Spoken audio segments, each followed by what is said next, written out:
All right, everybody, I want to introduce you to Candice Colucci. She is an attorney and she does own Club Prana. A lot of y'all might be familiar with it if you are familiar with Ybor City. She's going to be talking about what a lot of y'all need to be aware of. A lot of y'all want to go in business, but you definitely need to understand the potential legal ramifications. Candice, if you don't mind, please tell people who you are and what should they be considerate of when it comes to getting into this franchise world. Okay, so hi everyone. I'm attorney Candice Colucci. And so I do, over my career, I've done a lot of contract law. So I think that it's good that you understand like kind of what are some of the things that would potentially be in place in a franchising agreement. I also think it helps you as when you're developing, if you're going to get into the franchise industry, if you've got one that you're already thinking about doing now, or you're going to get into somebody else's, that you already kind of know in your head even before you see a lawyer, like these are the things that I should be looking into, and these are the things I should be fashioning my business model out of, or I should be getting into a business model that offers these things. So just to kind of jump into some of them, we'll see. There we go.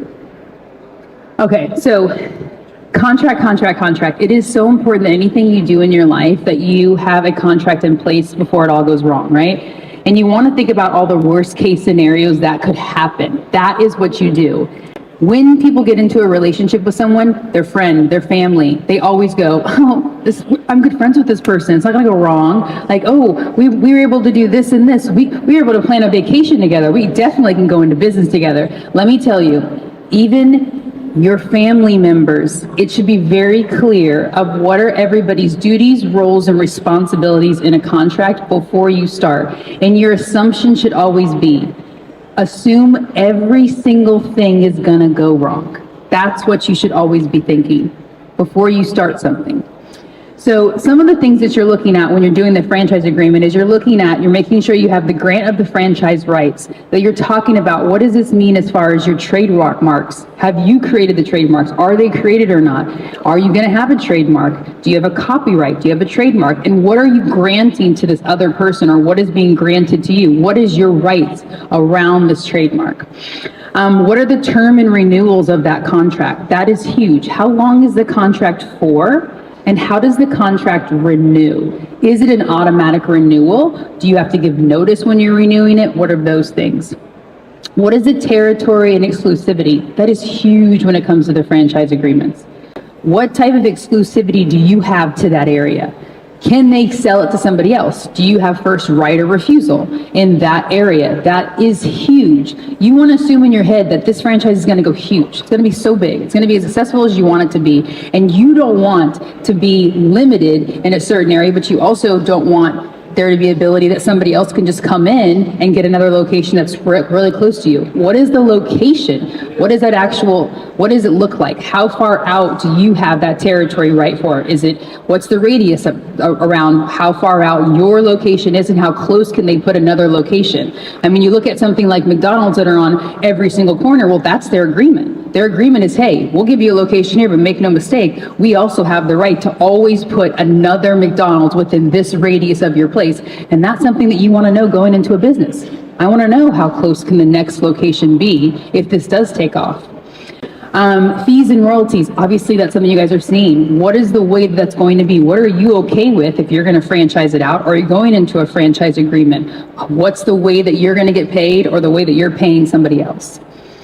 Training and support is huge too. What's the model? Because I'm giving you guys kind of two kind of ideas. Are you creating a business that you're going to franchise, or are you getting into a franchise? So you want to know what's the training and support. What are they going to be offering you?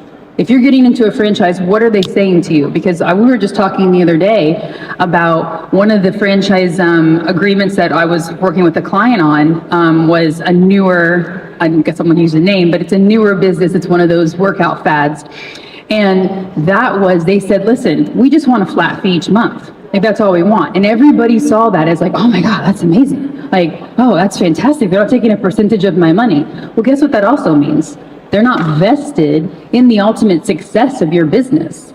So they're not putting anything in, and they're not taking a huge percentage of your business, because really, guess what? When I did all the math and did all of the numbers, it really looked to me like their only real game was they wanted you to invest initially, get the $450,000 loan from the SBA and buy all of their equipment. They had patented all of the machines and you had to buy them. So to me, the model looked like it was a quick grab by the franchisee owners to get people involved, to make money quick upfront, and they didn't care about the ultimate success. So that company that actually is a great model, there's no advertising. We're not putting money behind advertising. So when you first look at those numbers and you go, oh man, they're taking a huge percentage of my money, but what are they offering you for it?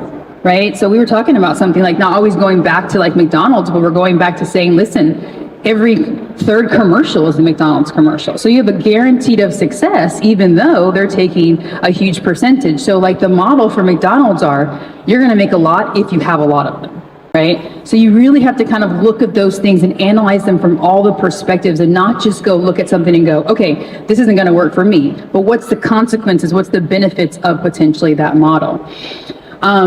Quality and control. If you're getting into a franchisees, how are they controlling you? What are their matrix of success? Are they watching you? And do you have something that you have to live up to expectations for? And if you're creating a model for somebody else, is that something that you want? Absolutely. You have to have good quality control. If you've built something, this is your idea, you want to make sure that everybody going forward, down to the pins they use. I happen to be insanely OCD. Come to my office, there are certain pins that everybody needs to use. And if I go to the conference room, my pet peeve, I've always been since I was young, is all different types of mismatching pins. Throw them away, put them in the trash can. Literally. And my mother, who's my office manager for all of my locations, she will get a pin for every single free place you've ever been to and put them all. She's like, they're all free. They're all free. They're missing caps. They all have different company names on it. My nightmare. So what is the quality control that you want to make sure that you have? Or if you're getting into somebody else's franchise, what's their quality control? And are you okay with those kind of things?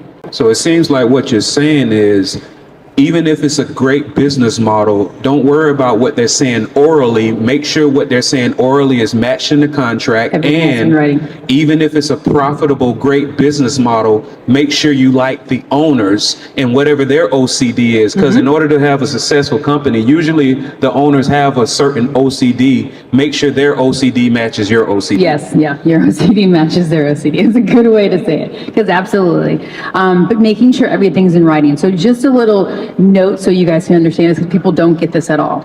The way a contract works is that when everything goes wrong, everything has to be in the four corners of all of those pages. So when you see like 100 pages and you're like, this is crazy, you want as many pages as possible. You want everything defined, because when it all goes wrong and people come to me and they go, well, he said this, she said this, there's an email for this. Let me tell you what that works like with law. In law, when there's a contract, the contract is the only thing that's allowed to come into the courtroom, is the four corners of that document.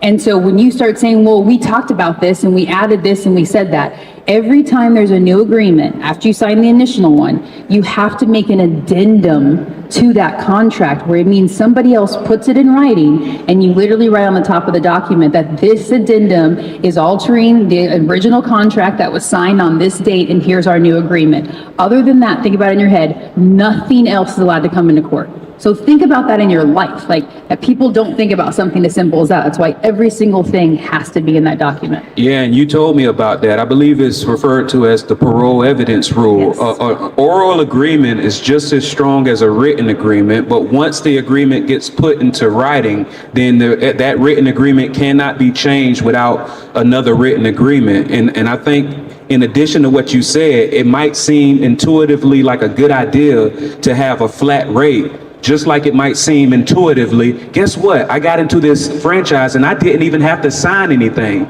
You know, we might think initially that that's a great thing, but yeah, or people like, it was only just one page. Like it was a couple pages long. They're like, oh, this was fantastic. I understood what was being said. No, it's a trap. It's a trap. Question, please, questions. We love questions. In regards to everything being written out, what Yeah. happens when the FDD has a typo? For example, this company sends me an FDD that Yep. I signed. They raised the franchise fee by $5,000. So the first part where they mention the franchise fee says $50,000, but two other places down the contract they still have the $45,000.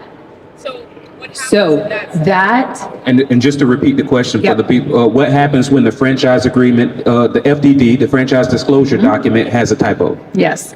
So there's very rare instances where a court, when it's argued like that, will allow something to come in. But you want to know what's really crazy about inconsistencies in a contract? So when a contract says one thing and then it actually says another thing, those two things get crossed out as if they were never in there. So you actually have a contract now that has no amount on it. And so now, since it becomes this term that becomes, it's a term that you have to have, is what price is. You have to have what's one of the elements you have to have in a contract. If you guys went and argued it, that's one of the few times that they would allow testimony and of what it was supposed to be.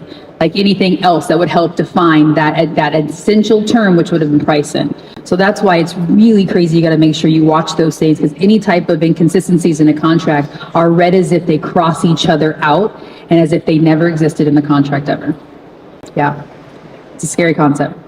Yep. Oh yeah, and typically, and once again, all of this stuff I've learned from Candice, and at one time or another, a lot of times you have the drafting party, right? Any ambiguity is typically found in favor of the non-drafting party, but then you have those contracts that said this was a mutually drafted agreement, and then eliminating that ambiguity. So once again, the longer the contract, even though intuitively it would seem like that's a bad idea, you want every possible scenario to be laid out. Yep, absolutely. Liability.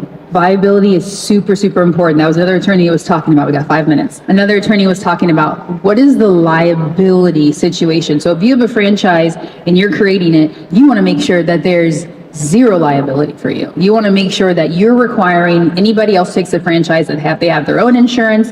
There's an indemnification agreement, which means, listen, at the end of the day, if we get sued, you have to pay us. Because the way that it works is that people can sue whoever they want. So if you have a franchise and it gets super successful and there's a bunch of different locations and someone goes to sue one of the locations, they're suing the whole name. So it could potentially bring in everybody. So your indemnification agreement says, listen, if I get brought into this, you franchisee owner, if this is your location that gets in trouble, you're agreeing that you're going to take over this litigation and you're going to litigate it. And if you don't, and I'm forced to do it, you then owe me all of my legal fees and any type of judgment that gets put against me. So you want to make sure that that language is in there. And now if you're going into a company and you're going into a franchise, you want to make sure you understand what that liability is. You want to make sure, are there certain things, like if they're the ones doing advertising, right? So let's say they are the ones advertising and you're buying into a franchise. And then you have liability language that says that you're responsible for all of the liability lawsuits on advertising. Well, you don't want that. If they're the ones doing the advertising, I shouldn't have to take the liability for any type of advertising that ends up being wrong, like unfair advertising, any kind of misinformation in the advertising, over-promising, any of those kind of things. So it's really important you understand from each of those perspectives, buying into a franchise or the fact that you're creating one, is where is that liability actually lying at? The legal dispute resolutions, this is huge for me. This here is, I'm always like, what does it say? What does it talk about when everything goes wrong, right? I'm telling you from the very beginning, assume everything's going to go wrong. This is going to end up in litigation, is everything in this contract. But what's going to happen? One of the best things you always want to have is making sure that you have a requirement that there's a mediation first. That's a great thing to require, that you don't just get sued, that there's a notice requirement, that there's a mediation. We're all going to try to work this together. We're going to get a mediator and we're going to try to sit down to see if we can come to an agreement. And if we can't come to an agreement, then you need to make the decision, do you want to require arbitration or litigation? Some of them say, listen, we don't ever want to go to litigation.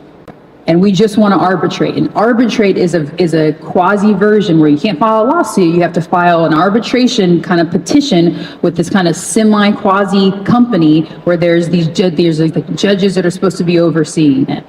I'm a friend of litigation. I'm a litigation attorney. It's what I specialize in. But arbitration is potentially a lot cheaper. but the law is better in litigation. Arbitration is like monkey court. It is. Depending on who ends up showing up as your arbitrator, crazy things have happened. When in litigation, they have to follow the law. They have to follow the law. I can argue it. I can file an appeal if it all goes wrong.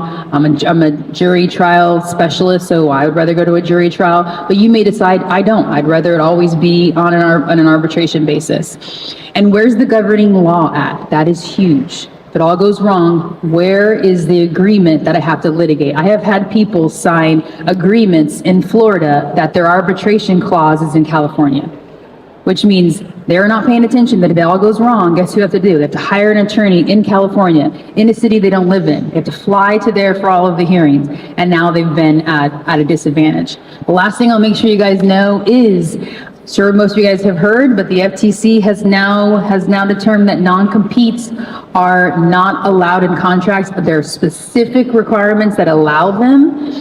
There's certain times that they're allowed, but in general, they are not allowed at all, these non-compete agreements. So if you're doing an agreement, you got to make sure you don't have a non-compete agreement that is in violation of the law. And now you guys know that after you guys, it's going to change the whole entire landscape, but non-compete agreements are not in place. The one last thing I will say is making sure non-disclosure agreements are huge. If you're going to start pitching your ideas to people, be careful who you're talking to, and making sure you understand what a non-disclosure agreements are, that you have those in places. Because if you sit down with someone, you give somebody your idea and you have no non-disclosure agreement in it, it's gone. Gone. It's very, very difficult to ever get it back. Yes? Federal. This is federal. Federal Trade Commission just banned non-competes. So I think it's a good idea. You know, it forces leaders to be better leaders, and it allows people who have better ways of doing things to increase competition. Hey, that last slide, just so y'all know, I am the co-chair of the African American Franchise Council. We are specifically helping African American families and business entrepreneurs get access to funding.